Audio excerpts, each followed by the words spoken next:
Kia ora mai whānau, and welcome back to another episode of the Best Side podcast. Thank you very much for tuning in. Awesome to have you on board for another awesome kōrero with none other than the bro himself, Mr. Troy Kingi, the man, the myth, the dad from Hunt for the Wilder People. Troy Kingi, an indescribable person and talent that people have been trying to box in for years with titles like actor, teacher, performer, singer, artist. Yeah, he is so much more than all of those combined. Even though if they had a word for all of those things, it still wouldn't be enough. Challenging the status quo and doing the impossible amongst many things that come up in this conversation that we got to have. We explore his moving about as a child through Rotorua and Te Kaha and everywhere beyond, to becoming a staple of the New Zealand music scene and a familiar face on TV as well. From his relationship with Tangaroa, the oceans, to his favourite basketball player, we leave no stone unturned during this kōrero. We even have a giggle about the scenes that we see at WOMAD sometimes with particular people dancing to particular songs. We talk, of course, about his flagship goal to complete 10 albums in 10 different genres within 10 years. Iti iwi, lock it in for this one. This fella is the man, Mr. Troy Kingi. Sweet, bro. So I guess the first thing I always ask everyone that pops on, bro, is where did you grow up and where do you whakapapa to? Where are you from? All that sort of thing. Yeah, I was born in Rotorua back in the 80s, and I lived there till I was about 11, and then my dad, he's a cop. He ended up becoming the sole cop down in Te Kaha, so we moved down to the coast for a few years, and while we were there, I started going to boarding school at Te College. Oh, yeah. There for 3 years before my family moved up north to Kirikiri, and then I moved up there and just kind of never left. Found my wife when I was 16. Oh, choice. And 5 kids later, we're still in Kirikiri. Mean, bro. So tell me I'm really interested to hear about your life in Te Kaha, because that's where my whānau is from. That's where I whakapapa to. I don't know if we've spoken about that before. No, we met briefly at WOMAD, but I'm pretty sure that was just a quick selfie, bang, gone sort of scenario. But yeah, tell me about your life or your perspective of Te Kaha, bro, because it's not often I meet someone from there. Yeah, I think it's definitely left an impression on who I am today. Like, because of that place, I could never live in a city. You know what I mean? Like, first moved there, and I was like, shit, what do we do down here? There's one shop. And then, yeah, I didn't want to move there. Let's put it that way. Yeah. When I left Rotorua. How old were you when you moved to? I was 11. Oh, yeah. I was 11. Yeah, that would have been a pivotal time, like leaving friends. Yeah. Then moved down there, and then I didn't want to leave there when we did leave there. So it definitely left an impression. And because my father is actually not from there, even though everyone's like, oh yeah, Te whānau hapa nui this fella because of kapahaka. Yeah. But I'm not from there, but that's why I use kapahaka as a means to go back there, you know, otherwise I just wouldn't go back there. So haven't actually been back for a couple of years now. My son was wanting to perform for Tauira in the regionals, but I just got a real busy schedule over there. Yeah. Over the summer, and it's 9.5 hours from Kirikiri, so it was definitely a passion thing. I think for anyone doing kapahaka, you know, you're not getting paid to do that. Nah. And some people travel from friggin' Australia to come and perform over here, so a lot of people do use that for that, like, whanaungatanga sort of aspect and to stay connected to home, eh? That's it. Like, that's what I realised when I went back for the last campaign. I think my last performance was 2017 regionals in Kahununu.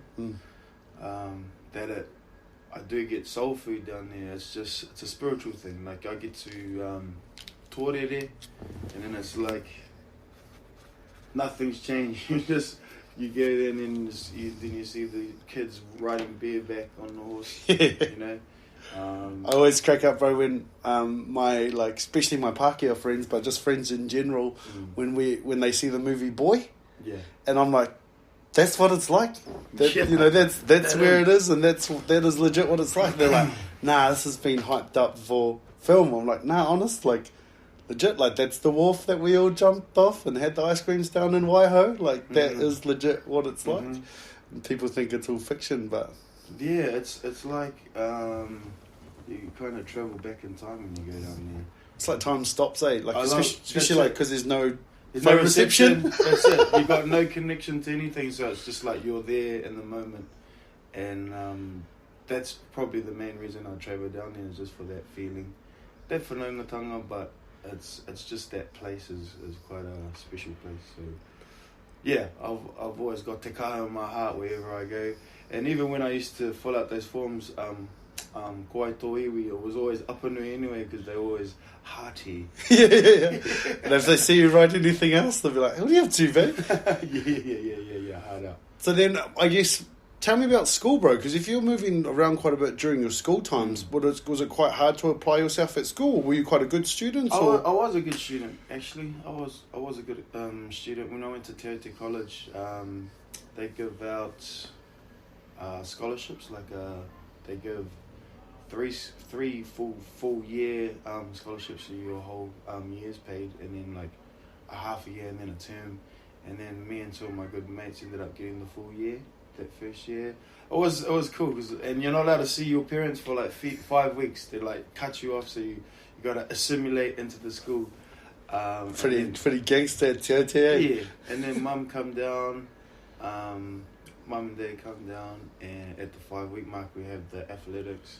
And then I got the scholarship, and then I won junior athletics champion, and then she was just so proud. Yeah. Only because she didn't know what the hell was going on. I was like, fuck, is my boy right? And then after that, she's like, oh yeah, he's all good. He's sweet ass down here. So I loved it down in Te but I suppose I left at the end of 5th form only because, I don't know, I bought into all that thing that, you know, your teenage years are your like prime party years and stuff like that, and I'm just at the school with a whole lot of boys, just like, fuck, we can't do anything, we're stuck in the middle of nowhere. That was one of the reasons why I left, but another big reason was they didn't have a music thing at school. They didn't have any drama sort of thing. Okay. So I moved straight up north, and that's when I started getting into the music. When I went to Kirikiri High School. So not just music, but like performing arts in general seems to be a bit of a passion with you. Is that fair to say? Or I had this thing when I was at Te that I wanted to be an actor. Mm-hmm. Went to the National Youth Drama School over in Havelock North for a week, and you can either do like screen acting, like stand-up comedy, improvise it. There's about 10 different categories, and I've done screen acting. Never done it before. Done a little bit of like theatre stuff at school, but not really. And so when we got into our classes, I was kind of acting as if it was theatre. Like big ass, but in the screen you just got to be how you'd be in real life. Yeah, for sure. And that's when I learned quite a bit there. She's like, if you're eating in real life, are you like getting hard to you, over exaggerating? On stage, you got to show the people at the back of the room, you know. But on screen, the camera's right in your face. You just got to be as natural as possible and assume the camera's not there. So yeah, that was cool. And then at the end of the week, your parents come down, they see all the stand-up comedians, whatever, and with the screen acting, you had to do one scene on camera with they partner you up with someone, and then that's the first time we see it too. And then we saw our scene, and I watched my one, and I just cringed there. And then I was like, fuck, maybe I'm not meant for this. I'm not meant, and that was us. So I kind of hung up the acting boots. When I was like 16, I was like, nah, that's not for me.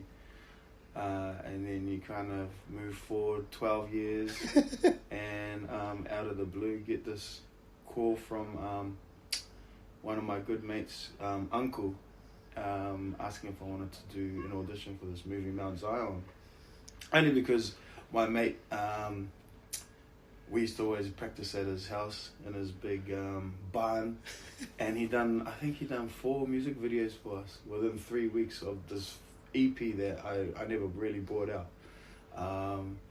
So this is your friend, or this was the uncle? This is my friend. So he was the one who's like pushing to his uncle, like, hey man, my mate, he could probably be in this movie. He's a pretty mean muso. No one knew who the hell I was, and he's like, oh, can he act? And he's like, shit, I don't know, but I don't know, he might be cool.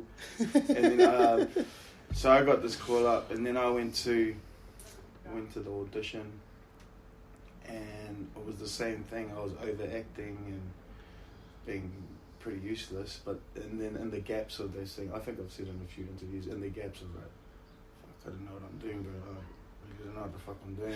Like, nah, try again, and I'll be like, hey, I don't know what I'm doing, man. And I just keep doing that, and it's like, sweet as, bro. I will show because this was I think Papa Hone was the last character to be cast in that movie. And he said, we'll give you a buzz on Tuesday and we'll let you know how you go. I'll show the producers and stuff. They rang me on Tuesday, and I don't think my audition was very good, but it's like, it's what you're doing in between the lines when you're being yourself that's actually the character. Uh-huh. And that's kind of how I got the role. And since then, every role I've had up until this point, I'm pretty much just do nothing. Don't try too hard. Like, just take on board what the director's saying, but don't overthink stuff. Like, I think that's a crucial thing for actors. Don't overthink stuff. And could argue it's a crucial thing for life. Yeah, that's true. With acting, like, you can tell who's acting and you can tell who's being it.